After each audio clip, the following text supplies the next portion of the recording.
Aquí tenemos cilantro, ají, tomate, cebolla, aceite verde, mantequilla, sal y hervir.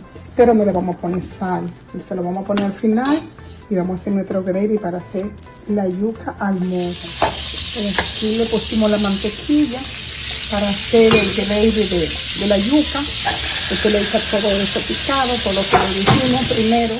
Le echamos un poquito de pimienta y se lo mueve, lo mueve, lo mueve. Mira qué rico está eso. Ahora le ponemos la yuca. Mira qué rica va a quedar esta yuca.